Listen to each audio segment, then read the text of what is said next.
Hi, everybody. Jamie Fleming here, and I want to welcome you to session 3 of Turning High Income into Prosperity Masterclass. And really looking forward to going into principle number 2 today, which is process before prosperity. But before I do that, I want to first acknowledge our veterans in observance of Veterans Day today. Thank you, veterans, current and past and future, for your service, and really looking at what all this means in the world and what we have to celebrate today. So we want to celebrate you today. And also I want to share something with you about veterans and thanking them for their service, and tying this back into our first 2 days of the masterclass when we were looking at the psychology of money and what it takes to change a habit that you have that's ingrained, that's not serving you, and transforming that with a new habit and what you need to do to make that new habit an automatic, systematic, new thing that you do on a regular basis. So talking about all the little things that you do on a daily basis that are important. And the reason why I'm talking about this specifically in observance of Veterans Day is that 615 days ago, a dear friend of mine, one of my first mentors in the industry, and now over 25 years later, one of my dearest friends, Doug Davidson, challenged a group of us to a 22-day push-up challenge. And the 22-day push-up challenge is to bring awareness of the average number of veterans we lose each day on average to suicide. And so one of the reasons why I want to thank the veterans out there today for your service is because I also want to acknowledge and bring awareness to what veterans go through and the struggles and challenges because of their service. And this 22-day push-up challenge was something that was a challenge to my friend Doug, and then he in turn a year later challenged a group of us. And how this ties back into what we've been talking about is that I started this challenge 615 days ago with 22 push-ups the first day, which was doable. They probably weren't very pretty, but we did them, my kids and I, along with another group of people out there doing this. And my kids were excited to be doing something that was honoring something bigger than themselves and asked if we could do the challenge. So I said yes. So my kids at the time were 9, they're 11 now. We started on this challenge of 22 push-ups a day for 22 days. And every day we did it, and every day it got a little bit easier, a little bit easier, a little bit easier. And then on about the 19th day, my kids asked if we could keep going. And I said, sure. And instead of doing the 22 push-ups a day, what we started doing was adding a push-up a day. And we had a goal of doing that until we hit day 100, which would mean we would be doing 100 push-ups a day. Now, some days it was easier, some days it was harder, but without fail for that 100-day period, starting out with 22 and then 23, 24, 25, we kept increasing the number of push-ups until we got to day 100. Now, if you would have asked us to do 100 push-ups on day 1, could we have done it? Probably. Would it have been difficult? Definitely. Would we have been able to do that for the next 100 days, or would that have been overwhelming? Probably would have felt a little overwhelming because honestly, doing 22 push-ups the correct way is tough. And we got better, like I said, better and better until we got to the 100-day point, at which time we continued doing 100 push-ups a day.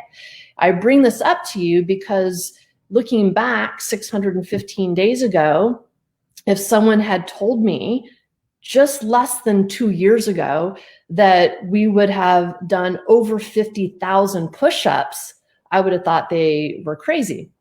And so what I wanted you to be able to take away from this when we were talking about rewriting those belief systems to the positive and repeating them for 21 days, and then repeating them for 30 days and repeating them for 66 days to create that new habit, 615 days later, I have this habit of doing 100 push-ups a day without fail. Now, some days I do more. I did break my foot at the beginning of this year. And so for 5 days, I wasn't able to do it because my foot was elevated in a cast and all that good stuff after surgery.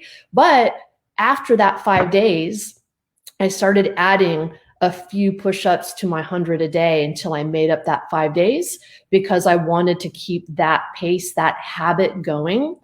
And so even this morning before the session, I got my 100 push-ups done and out of the way. So what happens is this, the reason why this is important, and it is very much tied into what we were talking about yesterday, is that now it is just an automatic habit and systematic way that I start to get my exercise in for the day. And so if I've gone through the day and I haven't done it, then it's really important to me that I do it before I go to bed. It's very rare that I don't do it first thing. But again, it's creating that habit, and it started with 22 push-ups 615 days ago. So if you think about this in terms of finances, and when we talk about, we're going to talk about this today when we go through the process before prosperity and looking at all the elements that you need to consider. When we're talking about finances, sometimes it feels really big. And when things feel really big, then we have this tendency to have paralysis to analysis to paralysis, because we're like, how in the world are we going to be able to do this? And what do we need to do? And where do we need to put it? When in reality is that you just need to start the process. And the interesting thing is when you start the process and then you can build on the process, then you can save more and more and more. It doesn't matter if you start with $10 a week or $10 a month, start with something and then build up the process until you get there. Same thing with the push-ups. I don't know if I could have done 100 days of 100 push-ups if I started day one and not physically feel like maybe it was painful or I was struggling or it was just too much. But doing the 22 a day for 22 days and then adding one a day, once I got to 100, the difference between doing 99 the day before and 100 the next day, there really wasn't a significant difference at that point, because everything was getting built up, getting stronger. Your finances are the same way. So as you establish something that you can do consistently, whatever that is to start, have that be consistent, automatic, systematic, and then you can build on that. And if you do that, and you do that on a regular basis, before you know it, a couple of years down the road, you'll have a significant amount of money put away. So I wanted to start that day. I wanted to start today with tying in Veterans Day, really honoring our veterans and thanking them for our service, and tying that into what we were talking about the last 2 days. So today, principle 2, we're going to start with the worksheet, the process before prosperity. And really what we're looking at is taking the vacation of a lifetime. And the funny thing is that you may not realize that most people spend more time planning for their vacation than retirement. So we're going to actually look at this process that people go through to plan your annual vacation. So on your worksheet, one of the first things we need to know is, where are we going on vacation, right? And then we need to know when. When are we going on vacation? How long are we going for? That's number 3. So number 1 is where. Number 2 is when. Number 3 is how long. Number 4 is how much will it cost? And number 5 is, how do I get there? So how do we translate that into retirement planning or financial planning? We can look at number 1, where are you going? To retirement. Okay, that's the destination that we're looking for. When are you going? How old do you want to be when you retire? We'll just use the example, age 65 is the most common age, but some people want to retire at age 60. I have many clients that are judges, doctors even, that really love what they do. Professors fall in this category, that actually continue to work well beyond what would be considered normal retirement, not because they have to, but they enjoy it. And for them, it gives them continued purpose. in life, and that's good for our mental capacity and our mental state. So when you retire is completely something that you have to look at, but you want to be very specific because that's going to help us develop what you need to do on a regular basis. So number 3 is how long, what time frame? What time frame do you have to that retirement goal, that retirement age goal, and how much time do you have to plan in retirement? So there's a before accumulation and then an after retirement time frame for the amount of years that you'll actually be in retirement. And then number 4 is how much will it cost, right? How much will it cost to retire? What is your nest egg number, right? What is the amount of money that you need to retire the way that you want to retire versus the way you could retire or that you could live on, right? Which would be the basics. So we really want to know that number so that you have a way to track your savings and investing and even how much you need to put away. And then number 5, how do I get there, right? Once we know the nest egg, then we know how much and where to invest, right? That's the how do I get to the vacation of a lifetime. So those are the 5 elements that we use to plan for vacation, but we also use to plan for retirement. So you see the process you already used to plan a vacation is quite similar to financial planning, which is interesting, right? And it's extremely important for you to become crystal clear about what you want and need, right? Because without such clarity, financial security is difficult, if not downright impossible to achieve. So we need to have that financial clarity. We need to know your destination. We need to know when you want to get there. You know, it'd be like showing up at the airport without a ticket and just hopping on a plane and hoping that you get to the vacation spot that you wanted. You might not get there in the fastest route, right? You may end up in a different state than you wanted to be if you didn't have a plan. So planning for retirement is the same exact thing. If you just wing it, like most people do actually, they're just putting money in the 401k plan, but they're not knowing where to invest it in their 401k plan. They're not sure if they're investing enough. They don't know what their target amount is. All the time people will say, well, I'm putting 10% of my income away. And my question to them is, well, what's your nest egg number? What's the goal? And they don't know. So they don't know if they're putting in too much or not enough. So it's really important to use all those elements. So now that you have a better idea of what money means to you based on your values pyramid, you now need to know what you know about your finances. In other words, what are you doing with your money and resources that you have right now, right? Let's face it, before you can really start planning how to get more out of your money and how to invest wisely, you must know exactly how much you've got, where it's currently stashed, and how accessible it is. So today, right now, with your worksheet, we're going to take a simple quiz. And this has been a catalyst for many that finally got them to take action to improve their financial well-being. So even if you share your finances with a significant other or life partner, you want to take this quiz, each of you by yourself, because you need to know how accurately, or in my opinion, how more inaccurately you know your finances so that we can fill in the gaps, okay? This is not a pass-fail quiz, by the way. This is an awareness quiz. This is our financial fitness quiz. And on your sheet, there's a way for you to put it's true, false. It's either true for you or it's false for you. And we're going to go through the questions and then by the numbers, just write true or false, and then we'll score it at the end. And then this is just going to give you a basis for your current financial awareness. That's it. And the positive about that is now we can take specific action. So number one, you know your current net worth, right? The current value of all your assets minus all your liabilities, including personal loans, true or false. Next, I have a solid grasp on what my fixed monthly overhead is, including property taxes and all forms of insurance, true or false. I know how much life insurance I carry. I know exactly what the death benefits are and how much cash value there is in the policy and what rate the money is earning, true or false. I know the current value of my home, if you're a homeowner, the size of my mortgage, the interest rate on my mortgage, and how much equity I have in my home. I also know the length of my mortgage payment schedule and how much it would cost per month to pay down my mortgage in less or half the time, true or false. If you're a renter, this would be your question.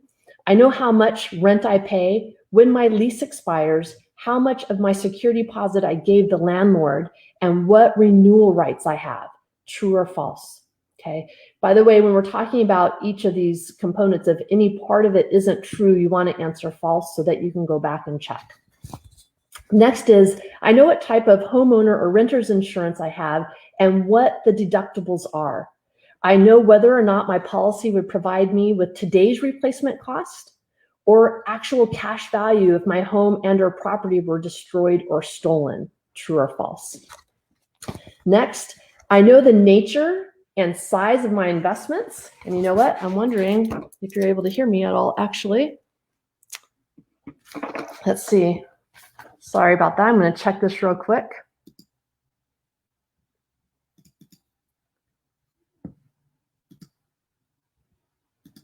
Okay, it looks like everything's going okay. I'm just not using my headset here. So hopefully that works. Okay, sorry about that. Just wanted to make sure you could all hear me. Oh, very good. Thank you. Excellent. I love being able to interact. Okay, very good. Okay, so next on here is, I know the nature and size of all my investments, including cash, checking accounts, savings accounts, money market accounts, CDs, treasury bills, savings bonds, mutual funds, annuities, stocks and bonds, real estate investments, and collectibles such as stamps, coins, artwork, etc. I also know where the relevant paperwork is kept. True or false? Next, I know the annualized returns of all the above investments I just mentioned. Okay, I know the annualized returns. Now, if you tell me that your investments are getting 10%, that's a common thing for people to say, then you don't know your annualized returns. You want to make sure you know, what am I getting on my savings and money market accounts, which are taxable, right? Am I getting the highest rate I can on my liquid reserves? What am I getting in my retirement account? By the way, this was an interesting process for clients this year, because even though our stock market is increasing and has been since the correction in March, if you look at the 52-week high, which was about 29,500, and you look at the current market, which today, if you look at the current market real quick, is 29,434, we're actually pretty flat for the year. But psychologically, people think, oh, the market's gone up over 50% since the correction in March, so I should be seeing significant returns on my investments this year. But the reality is, from a year ago to today, the market, even though we've been in quite the roller coaster, has been pretty flat if we're looking at the Dow Jones Industrial Average. So I want to make sure when you answer that question, if you're saying 10%, that's probably not accurate this year. And by the way, the more honestly you answer this, the more benefit you're going to get from it, because the answers are going to show you where you are potentially in danger of a financial mistake. And that's one of the things that we want to try and avoid, if at all possible, and being proactive. So don't worry if there's a lot of falses here. It just means that we have some work to do, okay? The next one is, I know the current value of all my retirement accounts, including 401k plans, company pension plans. I know where the statements for these accounts are kept and have a solid grasp on how all my accounts performed last year. Now you can say for this year also, I kind of gave that away, but if you know what they did in 2019, we're almost at the end of 2020, you want to have a good idea of how they performed each year and if you've been making adjustments to those investments. The next one is, I know what percentage of my income I'm currently saving. Okay, true or false? Next, I know how much I'm putting into my retirement account, whether that amounts to the maximum allowable contribution, whether my employer is making a matching contribution, and what the vesting schedule is. True or false? I know how much my money will be getting. I know how much money I will be getting from my Social Security when I retire and what my pension benefits, if any, are. So for a lot of people, pensions are rarer and rarer these days, but some people who have employment from a prior employer, I have found people, and when I'm looking through their documentation, realizing they actually have a pension that they didn't even realize they had. So it's a little bit of a boost that they're going to get at retirement, but you should probably know what that is and know what your options are. Social Security, a lot of people don't realize they don't send out paper forms anymore for Social Security. You have to go on to the SSA.gov site to get your Social Security benefit estimate. So if the answer to that is false for you, now you know where to get the answer. The next one is, I know whether or not I have a living will or a living trust, what its provisions are, and how up to date it is. True or false? Next, I know whether my income would be protected by disability insurance should I or my partner become unable to work. If I do have disability insurance, I know the amount of coverage, when the benefits will start, and whether they are taxable or not. If I don't have disability insurance, I know why I don't. True or false? Next, you know what your partner's wishes are regarding medical treatment, including being kept alive by artificial means, in the event he or she falls seriously ill or seriously injured. I know whether or not our will includes a valid power of attorney covering such situations. And I know how my partner feels about being an organ donor. Now, if you're doing this as a single person, you would change this question to some extent in that someone else knows what your wishes are in all of these categories. So if you have a significant other, you know their wishes. If you're doing this as a single person, someone in your world knows what your wishes are in this category, true or false. The next one is, I have a financial advisor and I like him or her. It's kind of funny to me when people come to me and maybe they're looking to make a change that they didn't really care, not for what they've done for them necessarily, but maybe there was a personality conflict and yet they stayed with them for several years because, again, even though they didn't really like the person they were working with, they're needing to make a change, right? A behavioral change, meaning they had to make the effort to go somewhere else. And even that kind of change, sometimes people wait 3 to 5 years to make that change, even though they were unhappy or not satisfied with the service or the person. So change is difficult, even if we know it's good for us. So true or false regarding that. Oh, and the other part of that question is, if you do have an advisor, that you've done the due diligence on his or her credentials. And the reason why I say that different credentials allow advisors to do different things. And so oftentimes people will come to me and say, well, why didn't my past advisor offer some of the same strategies and investments that you can offer? And sometimes that's just a licensing issue. So it may not be that they're a bad advisor, but they may be limited based on what their licensing allows them to do.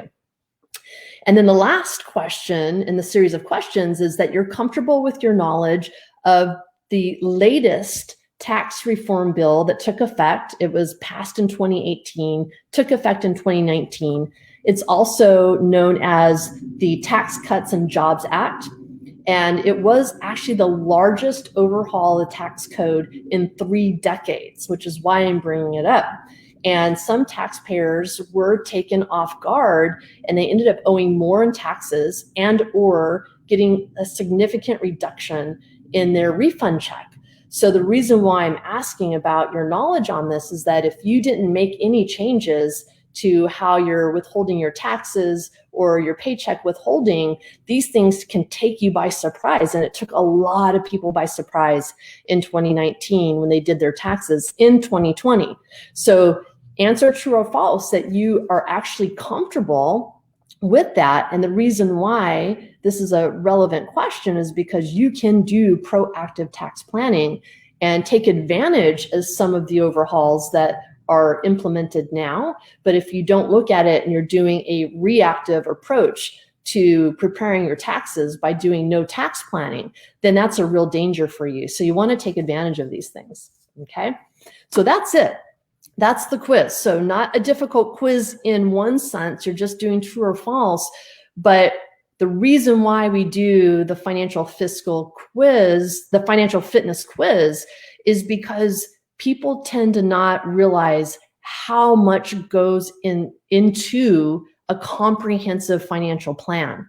A comprehensive financial plan looks at all bases of your finances, not just your investments and your accumulation, but it looks at what things are going on in your world that could put those things in jeopardy. So if you don't have the right insurances in place and the right coverages, or you don't know what your benefits are and you don't know to save for any gaps, that could be a devastating thing that happens. And you want to know that now so you can build up either your emergency reserves or you can add coverage to it. You don't want to find these things out when you actually need the coverages. So let's score this so you can kind of see what things look like for you. If you scored 14 points or more, great job, right? You obviously have a good grasp of the state of your financial affairs. So that's really incredible. And the good thing about that is that if you're looking to make changes in your financial situation because you're already this prepared, then that transition to working with somebody or going to the next level is actually much easier because you already know where you're at right now. If you score between 9 and 13 points, then you're not completely in the dark. This is good news, but your knowledge is inadequate in some important areas. So that's why we do the fiscal fitness quiz. We want to know where things might be lacking and take care of that before it has a negative impact on your finances. And then under 8, if you scored under 8 points, then the chances of being hurt financially because of inadequate knowledge is at a much higher level, right? You need to learn how to protect yourself against future financial disaster. So here's the great thing though. We do this at the beginning of Principle 2 because Principle 2 starts the nuts and bolts of financial planning. We're going to relate everything back to the psychology of money and your values. But once you get through Principle 2 and Principle 3 and Principle 4 and 5, and then you go back and take the financial fitness quiz, you're inevitably going to be scoring higher because we're going to put a system in place for it to be almost impossible not to score higher. So that's the good news. So you've just taken a quick but meaningful look at your headlines, values, and knowledge concerning money. So you've learned what you know, and more importantly, in my opinion, what you don't know about your finances and your financial well-being. And now your newfound knowledge will most certainly help you on your path and journey ahead to financial success. So we're going to go and talk about step 1 back to your worksheet. We're going to go back to the worksheet and look at the process, right? Step 1, it's time to feng shui your finances, okay? The first bullet point is no more piles, no more messy drawers, bullet number 2. So number 1, no more piles. Number 2, no more messy drawers. And what we're going to do right now today is we're actually going to create a file system that you can use after today to get everything organized so you know what you have, and again, more importantly, what you're missing. So this is really, really important. So on these bullet points, I'm going to give you all the files that you need, right? I'm going to give you all the files that you need to get organized. So you'll need a dozen or so hanging files if you're going to do this physically, but you can also do this electronically. I still have clients. I have clients that are in their late 20s all the way to their mid 80s, and the gamut as far as what they're comfortable with the filing system, it runs the gamut. So I still have my clients that are old school, that have the paper files, and this serves them just fine. You can use the same thing and do an electronic version of this on your computer. What I would tell you in both cases is that you probably want, if you're doing it physically, like my mom still has the physical files, for example, and she has them in a file box. And the great thing is now she has a grab and go box in case there's an emergency or a disaster. She lives in a high fire area up in Ventura, just south of Santa Barbara, and they have fires inevitably every single year, and they're always in danger of being evacuated. So she has hers as a grab and go box so that all her important papers go with her. If you're doing this electronically, then you also want to back them up on a flash drive. That could become your grab and go. The nice thing about that is if something does ever happen, and by the way, keep your flash drive somewhere else, not in your house. If you have an outside office, or even if you put it in your car, I know there's a danger of it getting stolen in the car, so you may not feel comfortable doing that, but you want to have it separate than where your computer is.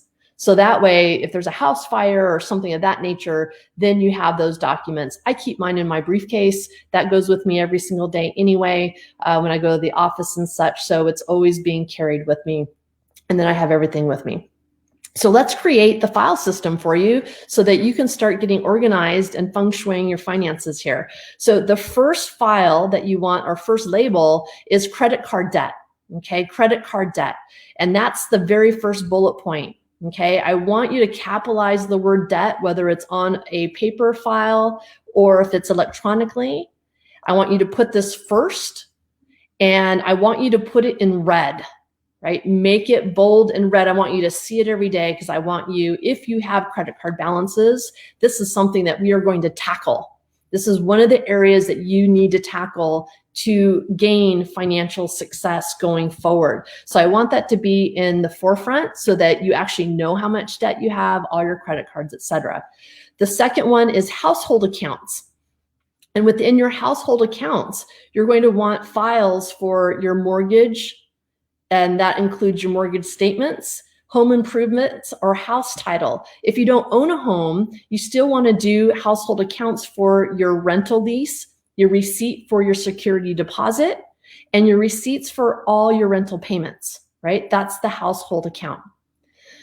The next file is other liabilities, okay? Other liabilities include debts, excluding credit cards, right? Because you have that in the first folder. So all other liabilities. So this would be auto loans, student loans, personal loans. Utilize one folder for each of these debts, no matter how many you have. Okay, so you want all those debts in one place. It's amazing to me when people come, like new people that are ready, sometimes it takes them quite a while to gather their documents. And the reason why is because they don't have a file system. So this is going to make things incredibly easy for you to get access to all your documents without any delays or struggles. The next folder will be your tax returns, right? Your tax returns. So you'll need 8 individual folders, one for each of the last 7 years, and then one for this year's tax return. Okay, you only have to keep 7 years of tax returns. So a lot of times what people find as they're doing this file system, it's like, wow, I'm keeping way more than I need. And so you can start a shredding pile along with it. But 8 folders, the past 7 years, and then one for the current year. A folder for Social Security. You want to put your most recent Social Security benefit statement in this folder. Okay, if you haven't received a statement or if you haven't downloaded it, you can go on the ssa.gov website and get your current Social Security statement and put it in the folder. The next one is retirement accounts. So you want to use a separate folder for each account. So if you have an IRA, a 401k, a 403b, a Roth IRA, any of your retirement accounts, pension statements, you want a separate folder for each of those accounts. The next one is investment accounts. This is excluding your retirement accounts. So this would be your brokerage accounts, your mutual funds, individual stocks. You want a separate folder for each of your individual investment accounts. The next file in your system is savings and checking accounts, right? Utilize a separate folder, again, for each account so that you can keep track. If you're a business, you want to do that as well. The next folder is your insurances, and you want a separate folder for your health, life, car, disability, homeowners or renters insurance, long-term care. All your insurances would have a separate folder here. The next one is family will or trust, right? A copy of your most recent will or trust along with a business card of the attorney and or advisor that help you set up the trust, right? So have all that in one location. If you have children, the next account would be children's accounts, and you can have a separate folder for their college savings accounts, the paperwork for that, and other investments for your kids. So if you have custodial accounts, different things set up for them, you'll want all those in the children's account. The last one is financial inventory worksheet. Okay, financial inventory worksheet. And this is a worksheet that you're going to develop, or this is information that you're going to be developing here. But your financial inventory worksheet is looking at basically a summary of all of your accounts and assets. And it'll tell you or ask you, when was the last time you updated something? So once you have the financial inventory worksheet, one of the folders that you're going to put in there, aside from the worksheet, is your net worth statement. It's really a snapshot, your net worth statement, of looking at all your assets and all your liabilities and seeing what that number is at the end. And hopefully it's a positive number, right? But there are times when I have people coming in, even high income earners, and their net worth is negative. And the reason for that is that they have more liabilities than they have assets to cover them. This happens with people that have more expensive vehicles, credit card debts, and then they don't, let's say they don't own a home, or they don't have retirement accounts to offset those debts. And so their net worth potentially could be negative for their snapshot. And the idea is to get that net worth positive and then build on that. So your net worth statement is a great way to track your progress. And it's a good idea to update it every 6 months. And then you can see how well you're doing. And then it can also be an awareness of, oh, shoot, I wasn't doing a few things that I was supposed to be doing. And you can catch up instead of doing it once a year. And then you've missed some components to put you on the right track to success. And now you've gone a whole year without doing it. So you want to do it at least every 6 months. The reason why, this is it. That's it, really. Just 13 files, 12 if you don't have kids. This is something that does take time, and it's something that most people don't do because it takes time. But let me just tell you, once you have the system in place, then updating it and putting things in the folders becomes second nature. And then the good thing is, when it's time to buy a house, or it's time to refi your mortgage, or when it's time to work with a financial advisor, gathering all your documentation becomes really simple and really fast. So once you have this in place, you can then see, where am I lacking? Because you may have some empty folders, right? Leave the empty folders. So if you have an investment folder and there aren't any investment accounts, put a couple of folders in there, leave space for it, right? Because now it's like, oh, I probably am supposed to have something here. So why don't I have something there? Or your retirement account folders, if that's empty, or if you only have one thing in there but no statements, then you potentially are not keeping track of everything that you have. And we talked about, you really need an accurate snapshot of where you are today to be able to build on that, wherever that is. So if you have missing documents, if you know you have accounts, but you don't have the statements for it, write down the documents that the accounts you have, but you're missing the document for it to go into your filing system. Start a list, okay? If you don't have your auto insurance coverage for the file, put that on your list, right? If you have disability insurance, but you don't have the deck page to know what your benefits are, write that on your list. So create an entire list of all the documents that you're missing. And then the next thing you want to do is you want to put in, where am I going to acquire the documents? So if you have to call somebody, put that in there. If you have to call your agent to get the deck sheet, list your agent and the phone number and start a list of how you're going to acquire those documents. Okay. Once you have your list and how to acquire it, don't put it with your worksheet that we're working on, because you may not ever look at it again, right? You may put it away, and next thing you know, 6 months go by. You want to put it somewhere where you can see it. So if you have a home office, somewhere where maybe you pay the bills, kind of put your list there So you can start hunting down these missing pieces. You want to start taking action in the next 48 hours on something, okay? So that you're working your way towards those missing pieces. So maybe every 48 hours you get an additional document so it's not overwhelming. And then as you complete that item, just cross it off your list until you're completely done. And then your filing system is complete. And now you have a way to look at where you're at right now. So once you complete your filing system, you want to look at your cash flow and spending. Okay, we talk about this. If you've gone to any of my Friday's Focus on Finances, we talk about cash flow and spending plans. That's step number 2. Okay, step number 2 in the process before prosperity is writing down your spending. What is your spending plan? This is not your budget. This is where your monies are actually going right now. And you can use a simple spreadsheet. You can Google a cash flow sheet online, whatever you need to do to figure out where is my money going right now? What do I do with it all?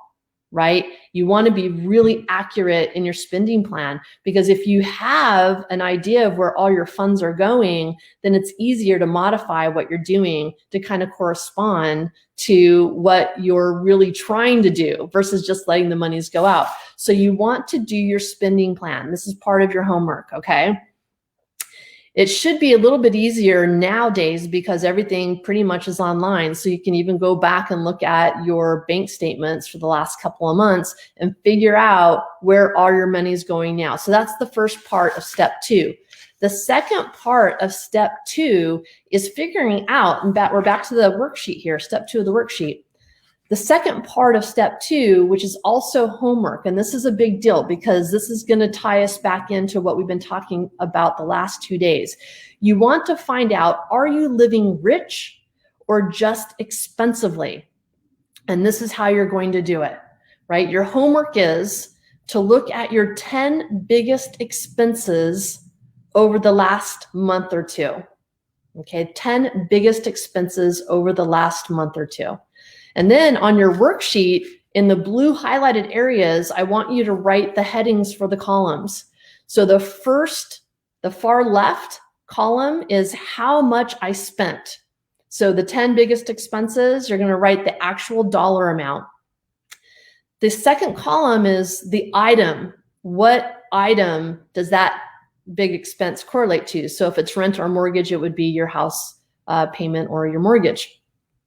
The third column is what core value is this closely related to? So you have to go back to your values pyramid. So if you didn't do your values pyramid, go back and do that, because now you're going to really look and evaluate your expenses and how they correlate to your core values. So what core value did you write in your values pyramid and put in column 3, the one that it closest relates to? Right? It may not be perfect, but see which one it is most closely related to. And in the fourth column, you're going to write yes or no. Does it reflect my actual values? Okay, so it may or may not. And I had a coaching client figure out, right, your rent or mortgage is usually one of your top biggest expenses. And if one of your core values is security or certainty, that may fall under that value. But what she realized is that the dollar amount she was paying for rent wasn't reflecting her values. And that's when she emailed me and said, oh my gosh, I just realized my rent is keeping me from traveling, right? Because she was paying so much in rent that she was happy where she was living. She loved where she was living, but what she realized, it was taking care of that bottom tier of the pyramid, right? The needs portion. But when she looked at the deeply held values, what will give her the most joy, she realized that she could live in a place that brings her just as much happiness for $400 or $500 less than what she was paying now. And that $400 or $500 more in cash flow would allow her to do those top tiered, deeply held values of experiencing life and tasting every corner of the world, if you remember, if you were on the session yesterday. So you want to look at it in a couple of ways. You want to do that for all 10 and see, okay, yes, we all need shelter, clothing, food, right? So that's most likely going to correspond to a value and reflect that value. But you want to look at also, is the dollar amount correlating to the value? Am I using all these higher expenses to fill the bottom layer of my pyramid, my needs pyramid, and it's not allowing me to really incorporate the things that will give me a tremendous amount of joy in my life today, but also going forward into the future? So this is a really important exercise. First, your spending plan. What is your current cash flow? Meaning, where is all the money going now? If you finish your cash flow and you see that where you're spending is less than what you're making, but you don't have savings and investing to show for it, then the money's going somewhere and it's not being tracked. So you want to make sure you're tracking as much as possible. And the spending plan should include your investments and savings, because those are monies that are going out, right? They're going out to another account, but it's part of your cash flow. So do your spending plan first, be as accurate as possible. And then part two of step 2 is looking at the 10 biggest expenses you have in the month and seeing if they are getting you closer to your core values or if they're taking you further away from your core values. So this is a big ask as far as homework's concerned. As I said, we're building every day on the last day. And then we're going to take you tomorrow and look at this scenario of, are you living rich or expensively? And then we're going to look at the actual 11 steps to planning with a purpose, so that you can now see what you have and how to get to where you want to go. So we're going to be doing that tomorrow, and we're going to revisit your homework. So if you have questions on your homework, this is where we get started. This is where the evaluation process begins, right? This is your snapshot. These are the pictures that you take of yourself before you try to exercise and lose weight, so you can see how fabulous you look 6 months from now. Okay, so this is your financial snapshot. So it's really important. Be honest with yourself. Be honest here, because the only person you're hurting if you're not honest is yourself. So I want you to really dig deep here and see where the monies are going and how they're currently relating to your value system that you created yesterday. So please, as always, questions. I had people send me questions yesterday, which I love. I'm happy to answer those. We'll either answer those directly, or if it's coordinating with what we're speaking about the next day, we'll implement it into our session. But I hope today was helpful. Today was a lot of work. Today is the nuts and bolts. So we're shifting a little bit from how we're feeling and what's going on and how we're aligned with how we're feeling and where we are now financially, to starting the foundation of the nuts and bolts to get you in the best place for financial success. So I hope you enjoyed today. I know it's a lot of work to do by tomorrow, but it will, if you do it, it will put you on the path to better financial success.